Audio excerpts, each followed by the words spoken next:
Hello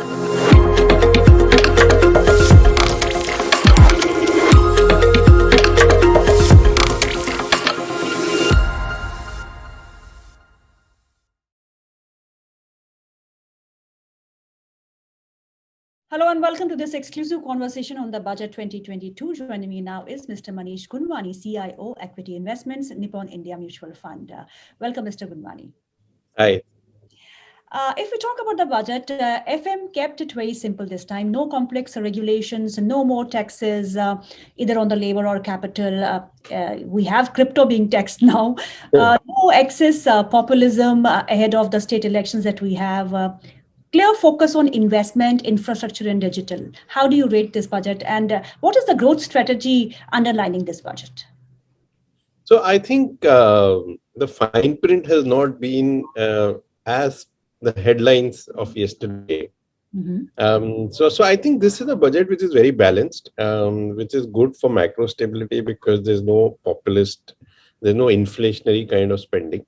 The capital expenditure doesn't seem to be as high as it seemed when the budget was announced, because on the extra budgetary resources there's been cut down. So if you add what is on the balance sheet of the budget and what let's say NHA borrows from the market, which has reduced. So if you add the two, because the entire capex is a sum of the two, there's not that high a growth. So the growth is more like 8-10%, and not 35%, which was the first impression. Having said that, I think it is very natural for the budget to be a bit constrained, because we've obviously gone through a once in 100 years kind of crisis. So if you very broadly, if I have to just articulate the constraints, what has happened is, for example, the revenue expenditure of the government, which is basically your salaries and core subsidies or whatever for food, fertilizer, etc. Over 2019 to 23, because to normalize, you probably have to go back to 3 years. Right. So if we take FY 2019 and compare it with FY 2023, which is the budgeted year, the revenue expenditure is up 60%, whereas the GDP is up only 40%, because there were 2 years which got affected by COVID very badly. So the GDP is not gone up the usual 10 to 15% CAGR we see over 4 years.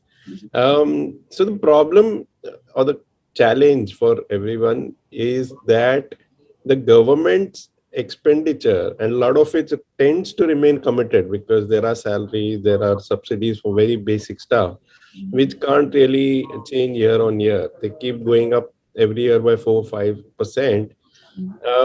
They have become bigger, whereas the GDP did not obviously grow during this time. So there are a lot of resource constraints now with the government.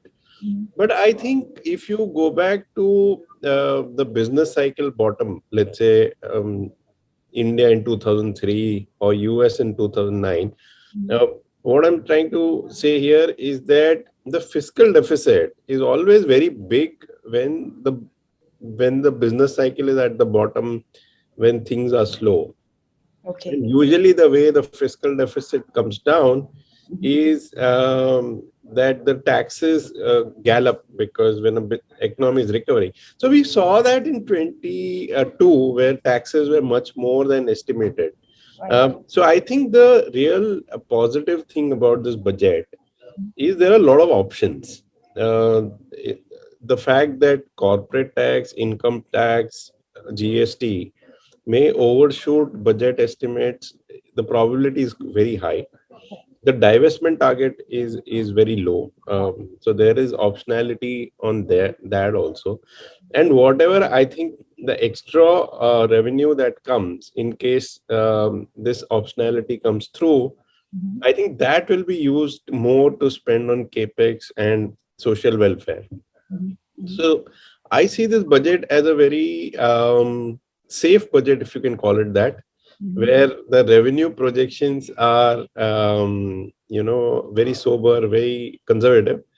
And I think that gives the government optionality to manage or spark or prime growth in case it's needed. Government forecast for nominal GDP growth at 11% versus consensus that was going around was 13 to 14%. So they have been conservative on this side. Yeah. So I think one is globally, there is some concern that things will slow down from here because the global economy, one is China seems to be going through a structural slowdown where they want to get property prices down and ensure equality. So their focus seems to be equality more than growth at this point of time. And if you see US, which was doing well till COVID, the stimulus was very, very big. Fiscal deficit is going up to 15-20%. Monetary stimulus also very aggressive. And the fact that both are being pulled back this year, there is some concern that US may also slow down. So when you have the two biggest economies slowing down globally, there could be some apprehension that the growth from exports, etc., which is very important for India as well, that may slow down. Two is, I think the government is hoping, and maybe all of us are also hoping, that inflation comes down. So when you're talking about nominal GDP, we probably there is some optimism that inflation may come down to 4 to 5% rather than being 5.5-6%. So I think those are the factors which are kind of playing on the government's mind. Again, they've kept it as a very conservative number, which seems to be the philosophy across the budget. Talking about the crude prices and the inflation, as you spoke about, how concerned are you? Because now we are seeing the interest rate reversal happening as early as March. The Fed would hike interest rates, and the other central banks would have to follow.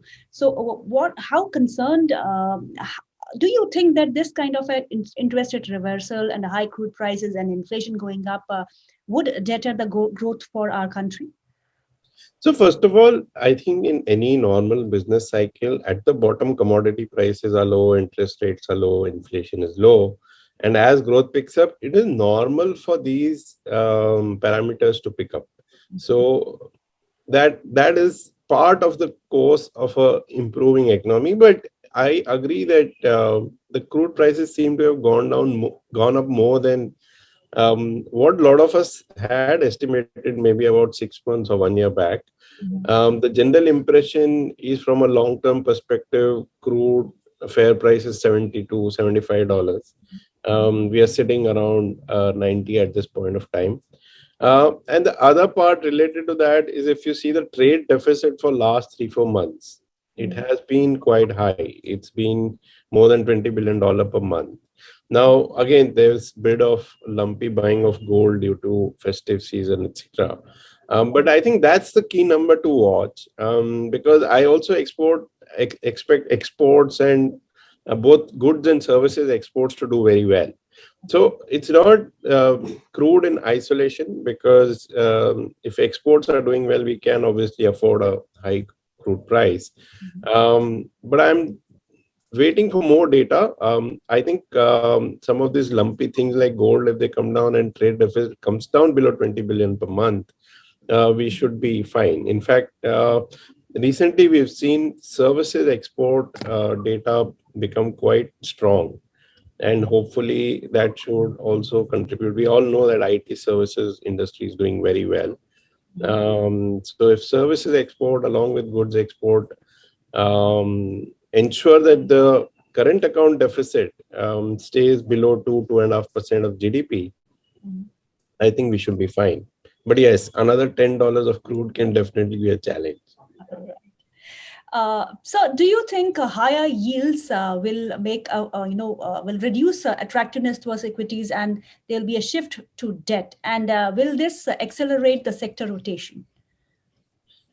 See, there is no doubt that higher bond yields basically mean that cost of capital in the economy is going up, and cost of equity also goes up. which is not bad for, which is obviously not great for your price to earning multiples or valuation multiples in general, right?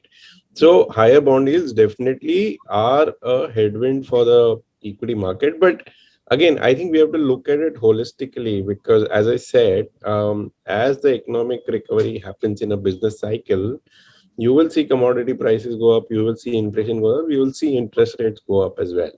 The question is the dynamic between the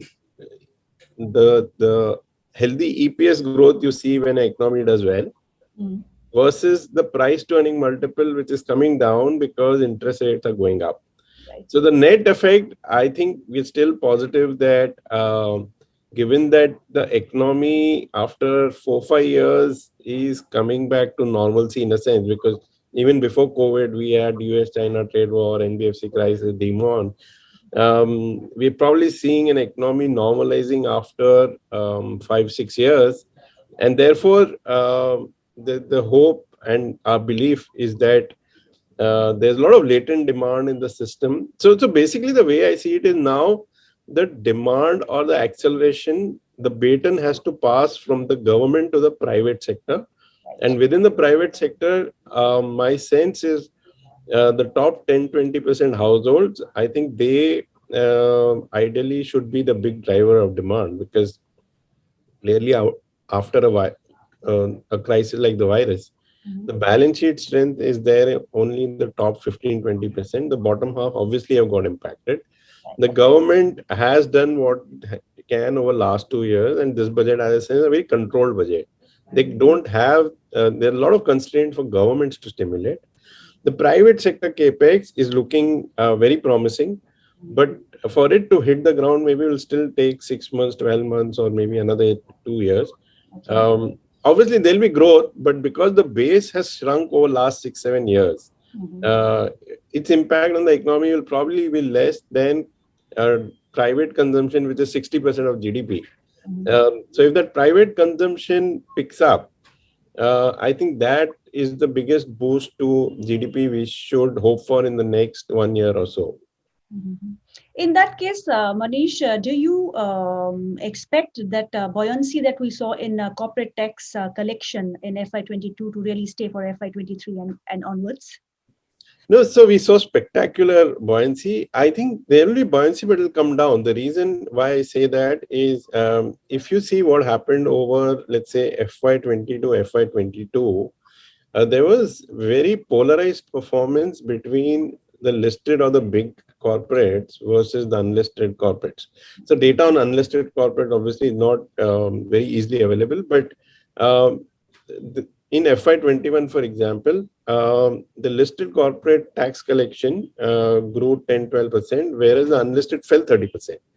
So what has happened is we've got a supernormal buoyancy because the more organized sector, the larger corporates have done much better than the unorganized or the smaller players.